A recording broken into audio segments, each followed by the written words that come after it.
Listen closely, my friends. The moment you abandon yourself to keep someone else, you have already lost the person you were supposed to protect first, yourself. You can lose a relationship and still recover. You can lose money and rebuild it. You can lose status, opportunities, even an entire chapter of your life and begin again.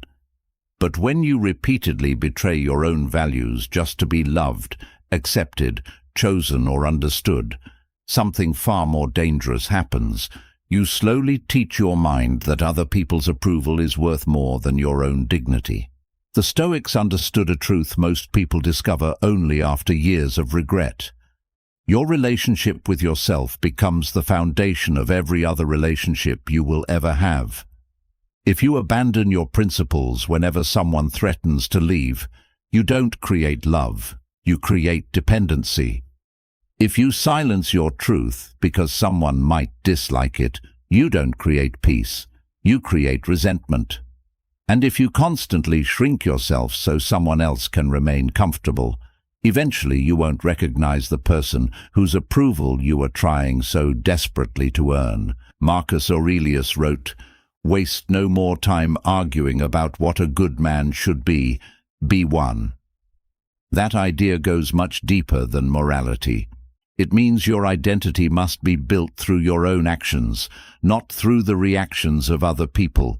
You cannot build self-respect by begging the world to respect you. You build it privately. Every time you keep a promise to yourself, walk away from what violates your values. Admit when you're wrong. Endure loneliness instead of accepting disrespect. And choose character when nobody is there to reward you. And in this video, we're going to uncover 11 Stoic lessons for learning how to never lower yourself again, how to stop chasing people who don't value you, stop trading your boundaries for affection, stop confusing sacrifice with love, stop allowing rejection to define your worth, and most importantly, learn the difference between genuine humility and the quiet self-betrayal that disguises itself as being a good person. Because sometimes the person you call selfish for choosing yourself is simply a person who has finally stopped abandoning himself. Think of a lighthouse standing alone against a violent sea. It does not lower its light because the ships refuse to follow it. It does not move closer to the waves to prove that it cares. It simply remains what it was built to be. Your values must become that lighthouse. People may stay or leave. They may praise you or misunderstand you. They may choose you or reject you. But if every change in someone else's behavior forces you to change your worth, your standards, or your identity, then you are not standing. You are being moved. Never lower yourself for love. Never lower yourself for approval. Never lower yourself because someone failed to recognize your value. Learn to walk away without hatred. Stand alone without fear, remain humble without becoming small, and love others without abandoning yourself. Because the deepest form of self-respect is not believing that you are better than everyone else.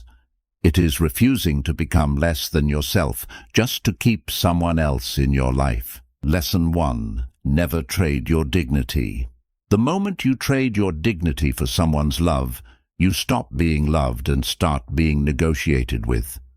You may call it compromise, patience, understanding, or sacrifice, but there is a point where giving becomes self-abandonment.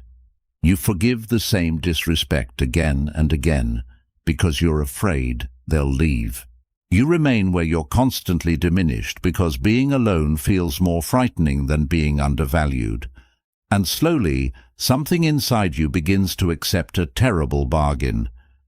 As long as they stay, I can tolerate becoming less of myself.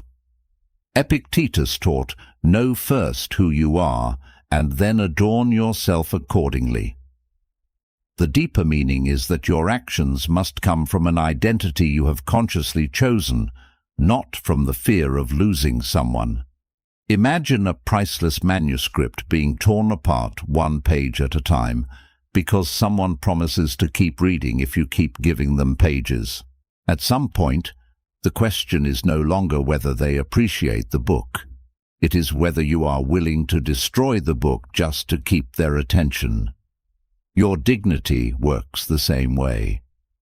Every time you violate a core value for approval, you tear away another page of your own identity. This is why Stoic self-respect is different from arrogance. Arrogance says, "I am above you." Dignity says, "I will not betray myself to remain beneath you." You can apologize without becoming weak. You can compromise without abandoning your principles. You can love someone deeply without accepting treatment that destroys your self-respect. The Stoic doesn't build a throne above others. He builds a foundation beneath himself. And once that foundation is strong, affection becomes something you share, not something you beg for. Think of a bridge holding two sides of a river together. It can carry weight because its supports are anchored beneath the surface. If you keep removing pieces of its foundation every time someone complains about the bridge, eventually there will be nothing left to hold it up. Your boundaries are those foundations. They may disappoint people. They may cause someone to leave. But a boundary that costs you someone is not necessarily a failure. Sometimes it reveals that the relationship depended on your willingness to violate yourself. And here's the uncomfortable truth. The people you fear losing most can sometimes have the greatest power to make you lose yourself, not because they are necessarily evil, but because your fear of their absence becomes stronger than your commitment to your own values. You start monitoring their mood, adjusting your words, suppressing your needs, and accepting what you once promised yourself you would never accept. That's not love becoming deeper. That's fear becoming your decision maker. So ask yourself something brutally honest. What am I tolerating because I'm afraid of what happens if I finally say no? The answer may reveal exactly where you have been lowering yourself. Stoicism does not teach you to become cold toward people. It teaches you to become loyal to your principles before your fear of losing people. Because when you can love someone without needing to possess them and walk away without needing to hate them, you discover a level of freedom that approval can never give you. Never make someone else's presence the price of your self-respect. Anyone who stays should meet the real you, not the smaller version you created to prevent them from leaving. And once you understand that, the next question becomes even deeper. What happens when the person you're trying hardest to impress is the very person who has never learned to value himself? Lesson 2. Never beg to be chosen. The moment you have to convince someone of your worth, you have already forgotten where your worth came from. You can explain yourself 100 times, become more agreeable, give more, tolerate more, and perform every version of yourself you think they might love, but affection that requires you to constantly audition for your place is not security. It is dependence disguised as hope. A person who has to keep proving why they deserve to be valued eventually forgets that they were valuable before the audition ever began. Epictetus taught, "If you wish to be a writer, write." The Stoic principle beneath that simplicity is profound. Your responsibility is to become what is worthy of your own standards, not to manipulate the audience into applauding you. Imagine a rose standing in a garden, opening beneath the morning sun. It does not run from flower to flower asking, "Am I beautiful enough for you?" It grows according to its nature. Some notice it. Some walk past it. Some may even prefer another flower. None of those reactions change what it is. This is where many people confuse being chosen with being worthy. They think if someone doesn't choose them, something must be wrong with them. But rejection is not a measurement of human value. It is often simply a collision between two preferences, two circumstances, two paths, or two lives. Marcus Aurelius reminded himself to focus on living according to virtue rather than chasing the approval of the crowd. Your task is not to become universally desirable. Your task is to become internally respectable. Think of an actor who keeps changing his entire performance every time someone in the audience whispers, "I don't like this." Eventually, he may receive applause, but he will no longer know what performance was actually his. That is what happens when you build your identity around being chosen. You become whatever gets rewarded. You laugh when you don't find it funny. You agree when you disagree. You hide your needs. You suppress your standards. And eventually, the person everyone seems to like may be the person you secretly don't recognize. The Stoic asks a different question. Did I act according to my principles? Not, did they approve? Not, did they stay? Not, did they choose me? If you acted with honesty, courage, restraint, and dignity, then you have already succeeded in the territory that belongs to you. Someone can reject your love, but they cannot make your love meaningless. Someone can reject your presence, but they cannot make your character worthless. Their decision describes their decision. It does not become your identity unless you allow it to. And there is an even deeper danger in begging to be chosen. You may eventually receive what you begged for and still feel empty. Because the real hunger was never simply for their presence, it was for proof that you were enough. But no person can permanently provide proof that your own mind refuses to accept. You can receive endless attention and still fear abandonment tomorrow. You can be admired and still feel invisible inside. External validation can temporarily silence insecurity, but only self-respect can answer it. So stop asking, "What must I become so they will choose me?" Ask instead, "What kind of person do I refuse to stop being just because they might leave?"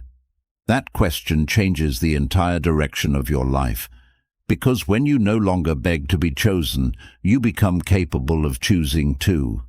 Choosing relationships that respect you, environments that strengthen you, and principles that remain standing even when nobody applauds. You were never supposed to spend your life auditioning for permission to exist as yourself. Build a character you can respect in silence. Let people come closer because they genuinely value who you are, not because you successfully convince them to stay. And once you stop begging for someone's choice, you are finally ready to confront the next trap. The temptation to keep giving pieces of yourself simply because you call it love. Lesson 3. Never abandon yourself. The most dangerous sacrifice is not giving up your time, comfort, or possessions. It is giving up pieces of your identity until the person you are protecting no longer exists. You start by changing small things, your opinions, your boundaries, your priorities. Then you begin swallowing words you need to say, accepting behavior you once promised yourself you would never tolerate, and calling your exhaustion love. Eventually, you look at the relationship you fought so hard to preserve and realize something terrifying. You kept them, but you lost yourself. Marcus Aurelius wrote, "The happiness of your life depends upon the quality of your thoughts."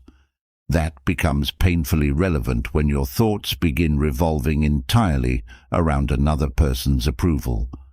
You wake up wondering whether they're pleased with you.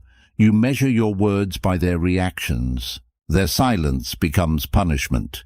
Their affection becomes a reward. Your emotional world slowly becomes a room where someone else holds the light switch.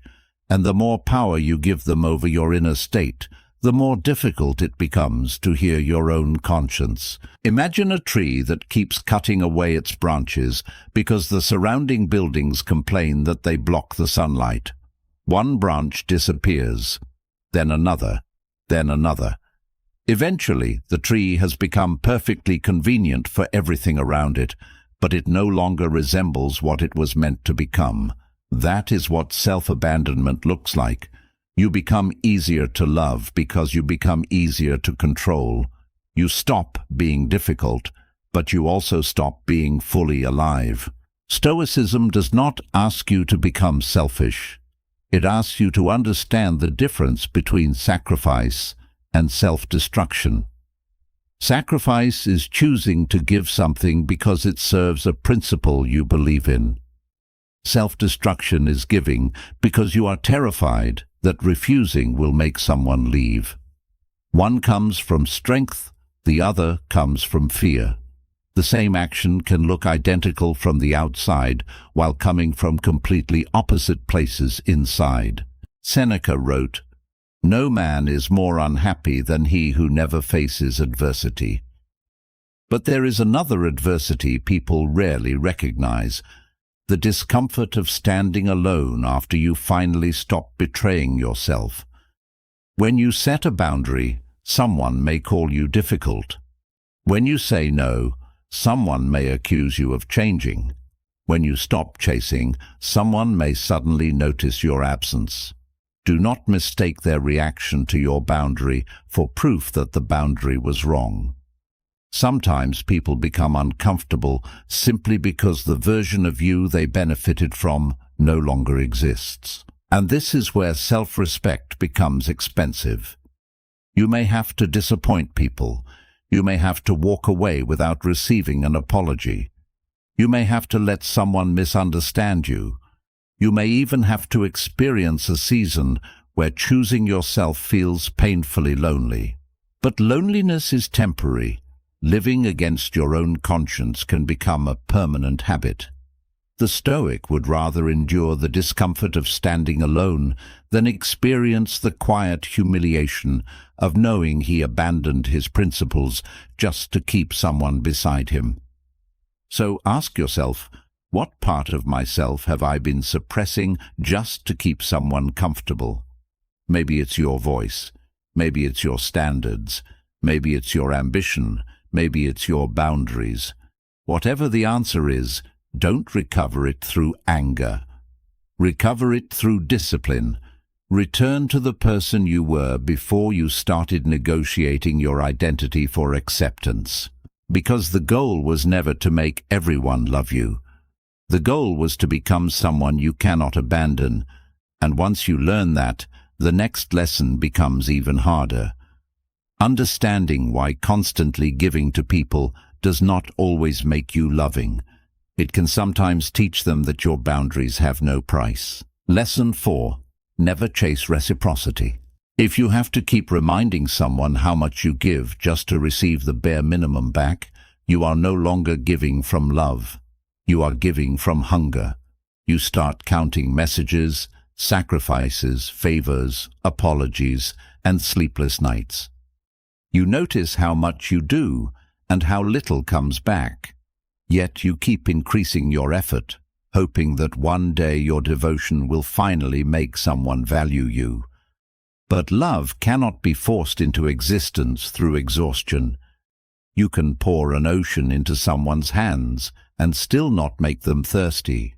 The Stoics understood that your actions should be governed by virtue, not by the behavior you hope to receive in return. Marcus Aurelius repeatedly returned to the idea of doing what is right without demanding applause for it. That is the difference between generosity and transaction. Generosity says, I give because this reflects who I am. Transaction says, I gave, therefore you owe me. The first gives you freedom. The second gives another person control over your emotional state. Imagine lighting a lamp in a dark room. The lamp does not become angry because one person refuses to look at it. Its purpose is to give light, not to force someone to appreciate the light. Your kindness should work the same way. Give because generosity belongs to your character, but don't turn generosity into a strategy for purchasing affection. If someone repeatedly takes without respecting you, the Stoic response is not to become bitter, it is to become discerning. You don't have to extinguish your kindness, you have to stop handing it to people who use it as permission to neglect you. This is where boundaries become a form of wisdom. A boundary is not a punishment, it is a statement of reality.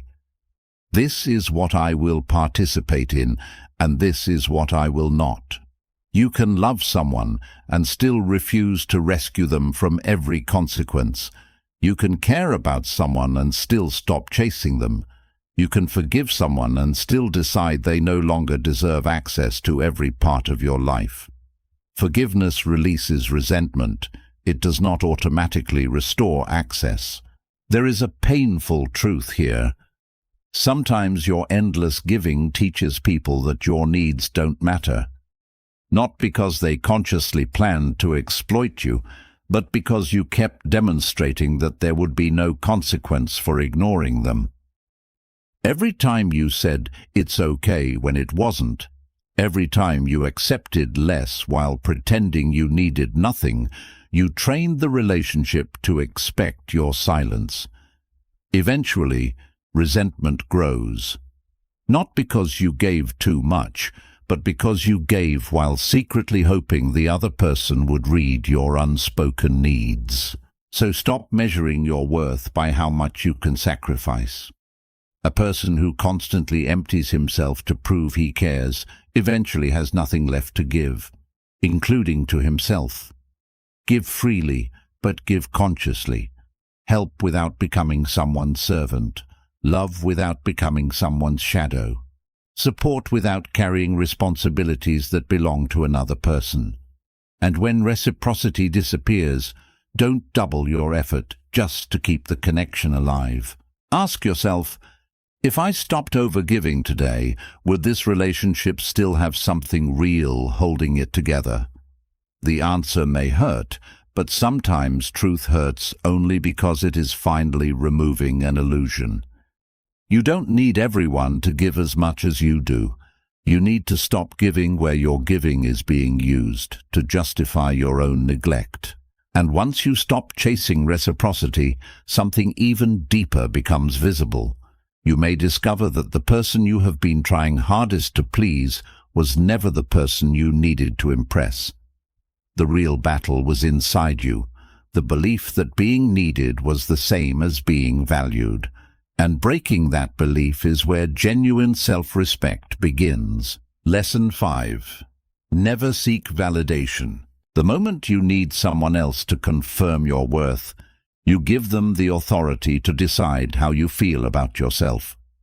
You begin checking who noticed you, who replied, who praised you, who remembered you, who chose you. At first it feels harmless, but slowly your mind starts treating attention like oxygen. When it comes, you feel powerful. When it disappears, you question yourself. And eventually, you are no longer living according to your values. You are performing for an invisible audience. Epictetus taught that we should focus on what is within our control rather than becoming disturbed by what belongs to others. Their opinions, reactions, admiration, and approval belong to them. Your character belongs to you. Imagine a compass that changes direction every time someone nearby points somewhere else. It might make everyone around it happy, but it has stopped being a compass. Your inner values must work differently. They should guide you even when nobody applauds the direction you're taking. Marcus Aurelius constantly reminded himself that fame is temporary and public opinion changes quickly. One generation praises what another forgets. One person calls you brilliant, another calls you foolish. If your identity depends on a verdict that changes every hour, your identity will change every hour too. This is why Stoic strength is built privately. You become disciplined when nobody is watching. You keep your word when nobody can reward you. You choose restraint when anger would impress the crowd. Those moments create a form of self-respect that applause can never manufacture. Think of a mountain reflected in a moving lake. When the water is disturbed, the reflection breaks into pieces, but the mountain itself has not moved. Other people's opinions are like that water. Praise can make your reflection look magnificent. Criticism can make it look distorted. Rejection can make it disappear completely. But none of those things necessarily change the mountain. The tragedy is that many people spend their lives staring at the reflection and forgetting to build the mountain. This does not mean ignoring all criticism. Validation and wisdom are not the same thing. A mature mind can listen carefully without becoming dependent. If someone exposes a real weakness, take responsibility. If someone offers useful truth, learn from it. But if someone simply dislikes your existence, don't turn their discomfort into a verdict against yourself. The Stoic asks, "Is this true?" before asking, "Does this hurt?" That single question can save you years of unnecessary self-doubt. And there is a deeper reason validation becomes addictive. Sometimes you're not actually searching for praise. You're trying to escape the fear that you are not enough. So you collect compliments like evidence in a courtroom, hoping enough people will finally prove your worth. But tomorrow you need new evidence, then more, because external approval can temporarily quiet insecurity, but it cannot cure the belief beneath it. Only a relationship with yourself built on character can do that. So stop asking the world to tell you who you are. Ask yourself instead, would I still respect this choice if nobody ever knew I made it? If the answer is yes, you are moving toward freedom. Build a life that doesn't need an audience to feel meaningful. Let praise arrive without becoming addicted to it. Let criticism arrive without becoming destroyed by it. When your self-respect becomes internally sourced, people can influence your emotions, but they can no longer manufacture your identity. And once you stop begging the world for proof that you're enough, you uncover another dangerous habit, the tendency to stay where you are repeatedly disrespected, simply because leaving would force you to face the fear of being alone. Lesson 6. Never fear being alone. Sometimes the loneliest place in the world is not being alone. It is standing beside someone while slowly disappearing from yourself. People stay in relationships that exhaust them, friendships that humiliate them, and environments that constantly diminish them because solitude feels like a punishment. They would rather be surrounded and internally broken than alone and internally free. But Stoicism asks a more uncomfortable question. What if the loneliness you're running from is actually the space where you finally meet yourself? Seneca wrote, "Associate with those who will make a better man of you." Notice the standard. Not those who simply entertain you, not those who need you, not those who make you feel temporarily important, those who make you better. This means companionship is not automatically valuable simply because it fills an empty room. A crowded life can still be spiritually empty, while a quiet life can become the place where character is rebuilt. Imagine a tree growing on the edge of a forest. Every other tree surrounds it, but its roots remain shallow because the soil is crowded and competition for water is constant. Then one season, the surrounding trees disappear and the tree stands alone.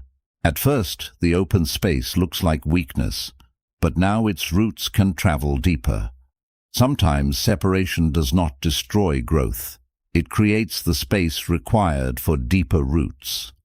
Solitude can do the same to the human mind when you stop treating it as evidence that nobody wants you. The Stoics valued the ability to remain internally steady without constantly requiring external company. That doesn't mean becoming antisocial or rejecting love. It means refusing to use another human being as medicine for a wound you have never learned to face yourself. If you cannot sit alone without immediately reaching for distraction, attention, or another person's presence, then silence is revealing something important.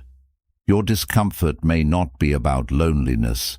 It may be about what becomes audible when everyone else becomes quiet. And this is where the lesson becomes painful. Some people are not afraid of losing the relationship. They are afraid of meeting themselves after the relationship ends. They fear the empty room, the unanswered phone, the weekend with no plans, the absence of someone to blame or impress. So they return to what hurts simply because what hurts is familiar. But familiarity is not safety. Sometimes it is simply a cage you've memorized. Learning to stand alone changes the way you love. When you no longer need someone to rescue you from yourself, you can choose companionship from strength instead of desperation.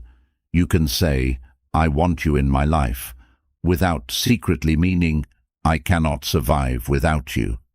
That difference is enormous. The first is love. The second can become dependence disguised as devotion. So don't romanticize loneliness, but don't fear it either. Use it, read in it, think in it, rebuild in it. Discover what you believe when nobody is influencing the answer. Let solitude reveal whether your life has an identity beyond the people who occupy it. Because when you become comfortable standing alone, you stop accepting anyone merely because they prevent you from feeling alone. And that creates a new kind of power. You can finally leave what diminishes you without believing that leaving means you have lost everything. You realize that losing someone is painful, but losing yourself to keep them is far more expensive. And once you can stand alone, the next lesson becomes even deeper. Never let rejection turn into a verdict against your own worth. Lesson 7. Never let rejection define you. Rejection hurts most when you mistake someone's decision for a revelation about your worth. Someone doesn't choose you, and suddenly your mind begins constructing a story. I'm not enough. I'm not attractive enough. I'm not successful enough. Maybe I'll never be loved. But notice what happened. The other person made one decision, and your mind turned it into an identity. The rejection lasted a moment. The sentence you wrote about yourself can last for years. Epictetus taught that we are disturbed not simply by events, but by the judgments we make about them. Rejection is the perfect example. Someone walking away is an event. Therefore, I am worthless is a judgment. Someone saying no is a fact. Nobody will ever say yes to me is a prediction. The Stoic does not pretend rejection doesn't hurt. He refuses to let pain become evidence against his own existence. Imagine two keys trying to open the same lock. One key doesn't fit. Does the key suddenly become worthless? No. It simply means that particular lock was not made for that key. Yet people do something far more cruel to themselves. They experience one person's inability to love them, understand them, or choose them, and conclude that something is fundamentally wrong with them. But compatibility is not a universal measurement of worth. One closed door cannot tell you the value of the person standing outside it. Marcus Aurelius repeatedly returned his attention to virtue rather than reputation. That distinction becomes powerful when rejection arrives. If you behaved honestly, loved sincerely, respected your principles, and did not betray yourself, then someone else's decision cannot erase the quality of how you acted. You can lose someone's affection without losing your character, and character is the territory that actually belongs to you. Sometimes rejection is even a form of protection that you cannot recognize while you're grieving. The opportunity you desperately wanted may have demanded a version of you that would eventually destroy your peace. The person you wanted to keep may have required you to become smaller to remain beside them. The door you beg to open may have led somewhere your future self would have desperately wanted to escape. Not every closed door is punishment. Some are redirection disguised as loss. But don't use that idea to avoid responsibility.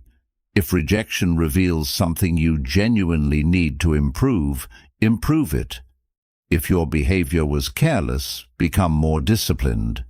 If your communication was poor, learn to communicate. Self-respect does not mean declaring yourself perfect.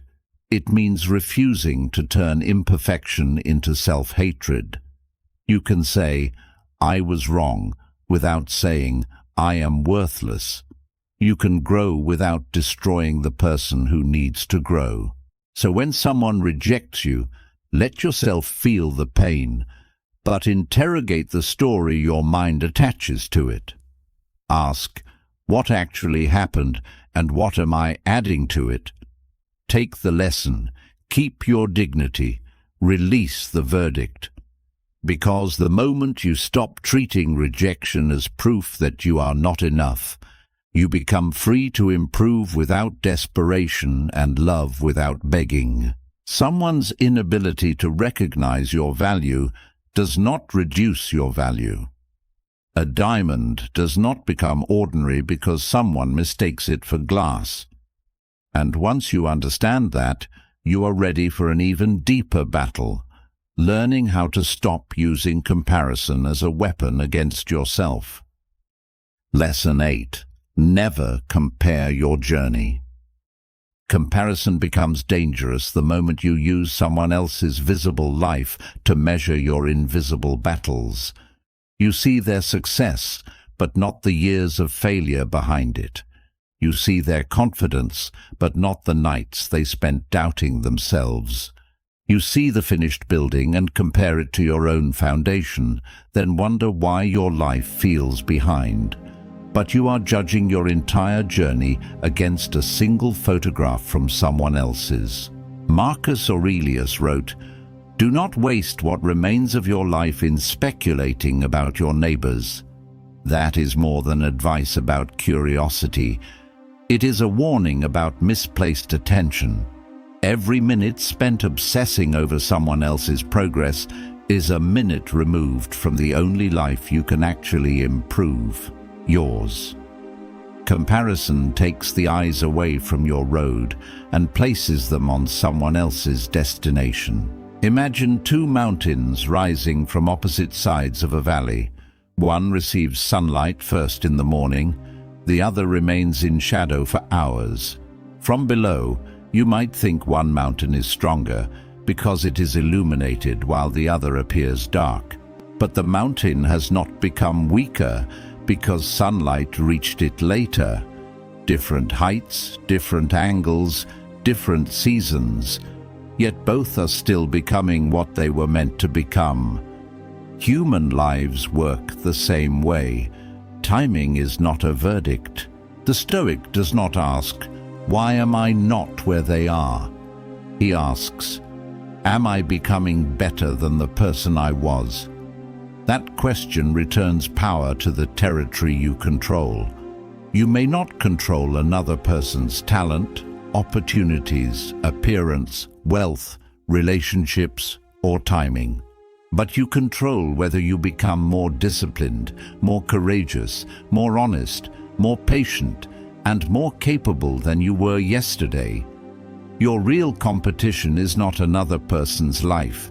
It is the distance between your current character and your potential character.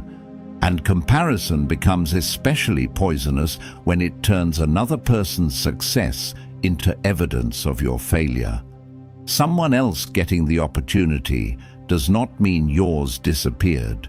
Someone else being loved does not mean you are unlovable. Someone else's progress does not subtract from your possibility. There is no universal scoreboard measuring human worth. The moment you understand that, another person's victory can become inspiration instead of humiliation. But there is a deeper trap. Sometimes comparison doesn't make you feel inferior, it makes you feel superior. You look at someone struggling and think, "At least I'm better than them." That is still comparison. The direction changed, but the dependence remained. If your self-worth requires someone beneath you or ahead of you, then your worth is still being measured externally. Stoic strength means building a standard that does not rise and fall with the position of other people. So look at your own life with brutal honesty, but without contempt. Where were you 6 months ago? What did you tolerate then that you would never tolerate now? What fear have you faced? What discipline have you built? What weakness have you begun to overcome? Those are the measurements that matter. Progress doesn't always look like a victory. Sometimes progress is simply refusing to return to the person you worked so hard to outgrow. Stop asking whether you are ahead of someone else. Ask whether you are still moving forward. Your path does not become less meaningful because someone reached their destination first. And once you stop competing with lives you were never meant to live, you gain the attention required for something far more important. Building standards so strong that you no longer need anyone else's approval to know you're living correctly. Lesson 9. Never beg for respect. The deepest form of self-respect is knowing when your presence has become a place where someone feels entitled to diminish you. You can explain your boundaries. You can communicate your pain. You can give someone the opportunity to correct themselves.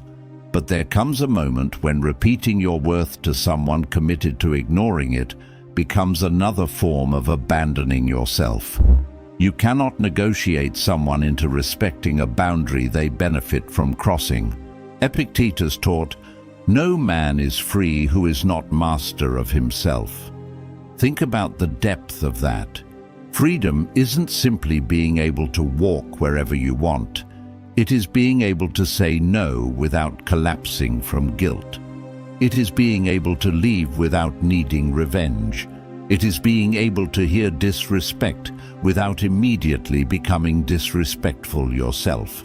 When another person's behavior can force you to betray your own principles, they have gained control over you, not because they are stronger, but because you surrendered your inner authority. Imagine a king who abandons his throne every morning to stand outside the palace gates, begging strangers to confirm that he is still king. The crown would become meaningless the moment his identity depended on their approval. Your dignity works the same way. If you constantly need someone to tell you that you deserve respect, you are placing your authority in their hands. Real self-respect is quieter. It doesn't announce itself. It appears in the decisions you make when disrespect gives you an opportunity to either betray yourself or walk away. Marcus Aurelius faced insult, betrayal, political pressure, and personal loss. Yet his philosophy repeatedly returned to one idea: you are responsible for the character of your response. Someone can speak badly about you, but they cannot force you to become bitter. Someone can disrespect you, but they cannot force you to abandon your values. Someone can underestimate you, but they cannot determine the quality of your work. Their behavior belongs to them. Your response reveals you. But don't confuse self-respect with dramatic exits or endless confrontation. Sometimes the strongest response is not a speech, it is distance. You don't need to prove that someone treated you badly by destroying them. You don't need revenge to validate your pain. You can simply remove your presence from what repeatedly violates your principles. The door doesn't need to slam. Sometimes it only needs to close. And here's the twist. The moment you stop begging for respect, you become capable of giving people the freedom to reveal who they really are. You stop trying to manage their behavior. You stop explaining the same boundary 10 times. You stop turning every violation into a debate. You observe, you decide, you act. That is Stoic power, not controlling another person's character, but refusing to let their character dictate yours. Ask yourself, how many times have I explained my worth to someone who had already shown me they were unwilling to honor it? If the answer hurts, let it teach you. You don't need to become harder. You need to become clearer. Keep your heart, but strengthen your standards. Stay compassionate, but stop confusing compassion with permission. Respect that has to be begged for is already telling you something. And when you finally understand that your dignity does not require another person's permission, you become ready for the final lesson, the one that determines whether all this self-respect will survive when life becomes difficult. Never betray yourself when nobody is watching. Lesson 10. Never betray yourself. There is a version of self-betrayal that looks so reasonable from the outside that you may not even recognize it as betrayal. You keep one promise to yourself less important because someone needs you. You break one boundary because you don't want conflict. You abandon one goal because people around you don't understand it. One compromise becomes another, until one day you realize you have become extremely good at keeping everyone else's promises while repeatedly breaking your own. That is how a person loses himself. Not in one dramatic moment, but through thousands of tiny permissions. Marcus Aurelius wrote, "Your life is an expression of all your thoughts, but your life is also an expression of the promises you repeatedly keep or break." Imagine a bank account that loses one coin every day. No single withdrawal looks significant. You barely notice it, but years later, the account is empty. Self-trust works the same way. Every time you tell yourself, "I will do this," and then repeatedly abandon your word, you make a small withdrawal from your own trust. Eventually, you stop believing yourself, and when you don't trust yourself, even your strongest ambitions become fragile. Stoicism teaches that character is built through action, not intention. You can tell yourself you are disciplined, strong, loyal, courageous, or principled, but your character is revealed when those qualities become expensive. It is easy to respect yourself when doing the right thing costs nothing. The real test begins when keeping your principles costs you comfort, attention, money, approval, or companionship. That is the moment your philosophy stops being something you quote and becomes something you actually live. Think of a compass buried beneath layers of magnetic metal. The needle still knows where north is, but the interference keeps pulling it in different directions. Your values are that needle. Every time you live against them to satisfy someone else, the interference becomes stronger. Eventually, you don't know whether a decision came from your conscience or your fear. This is why knowing your principles isn't enough. You must practice them when it would be easier not to. And self-betrayal often hides behind beautiful words. I'm just being understanding. I'm keeping the peace. I'm giving them another chance. I don't want to hurt anyone. Sometimes those things are genuinely compassionate, but sometimes they're simply fear wearing the clothes of kindness. If keeping peace requires you to destroy your own peace every time, that is not peace, it is surrender. If forgiveness requires you to repeatedly expose yourself to the same harm, that is not wisdom, it is the absence of a boundary. The Stoic does not promise himself perfection. He promises himself honesty. If you fail, admit it. If you fall, return. If you make the wrong choice, correct it. Self-respect is not built by never making mistakes. It is built by refusing to lie to yourself about them.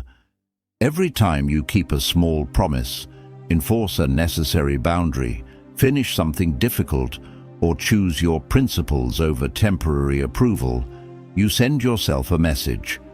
My word means something. And that message, repeated long enough, becomes confidence. So tonight, ask yourself the question most people avoid. Where in my life am I asking other people to respect a version of me that I repeatedly betray in private? Maybe you know what you need to stop. Maybe you know what you need to begin. Maybe you have been waiting for permission that was never going to come. You don't need a dramatic transformation. Start with one promise. Keep it, then another. Rebuild yourself through evidence. Because the strongest relationship you will ever have is the one you have with the person you become when nobody is watching. Never lower yourself. Never abandon yourself. Never trade your principles for temporary acceptance. People may leave, circumstances may change, and the world may misunderstand you. But if you can look at yourself in silence and know, I did not betray who I am, then you possess something no one else can give you and no one else can take away. Self-respect that has become part of your character. Lesson 11. Never lose yourself to love. The highest form of self-love is not telling yourself that you are worthy. It is refusing to live in ways that make you feel unworthy of yourself. Anyone can say, I love myself when life is easy.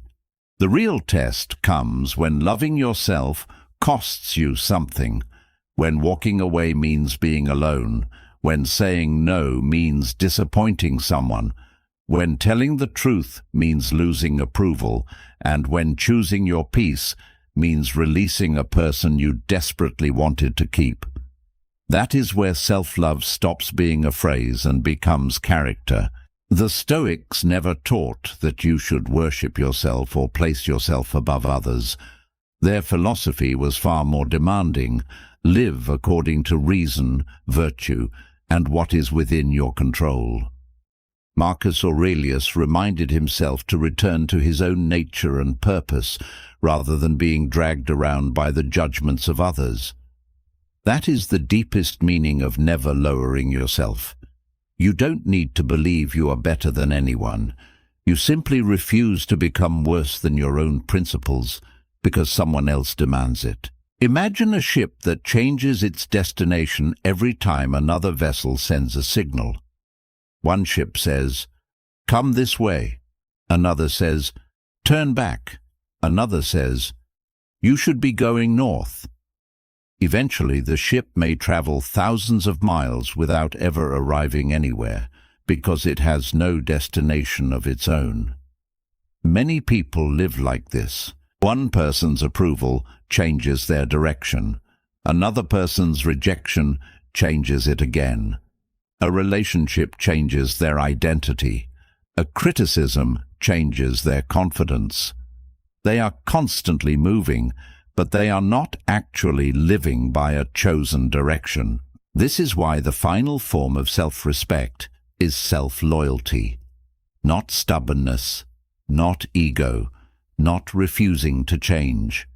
Self-loyalty means you are willing to grow without abandoning your core. If you discover that you're wrong, you correct yourself. If you're weak, you train yourself. If you're immature, you mature. But you don't reshape your entire identity simply because someone else cannot appreciate the person you're becoming.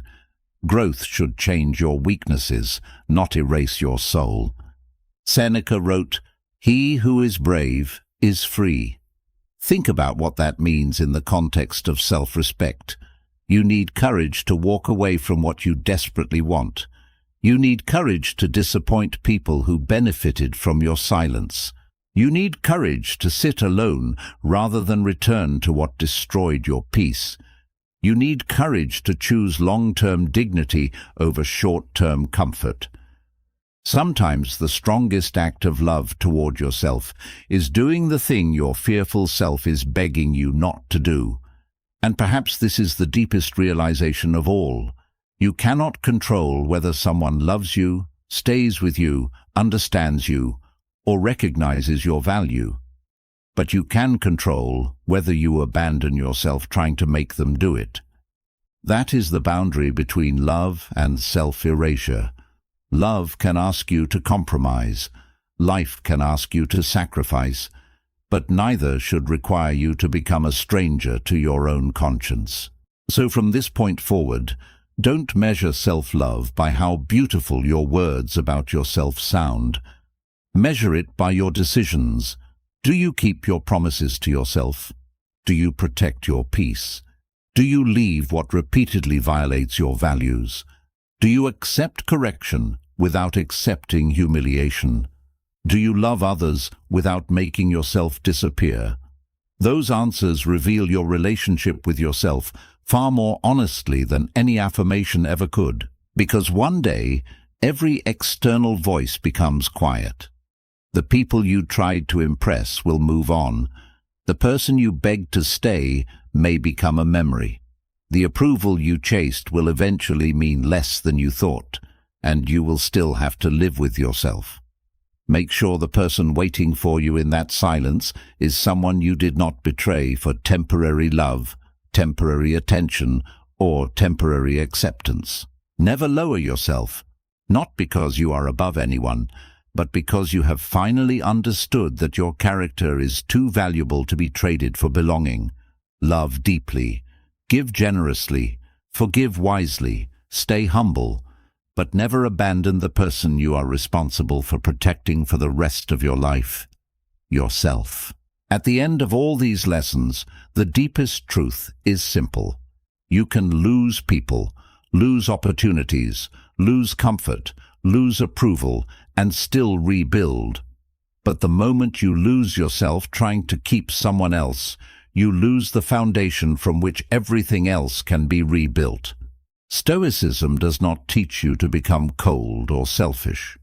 It teaches you to become so grounded in your values that love cannot make you weak.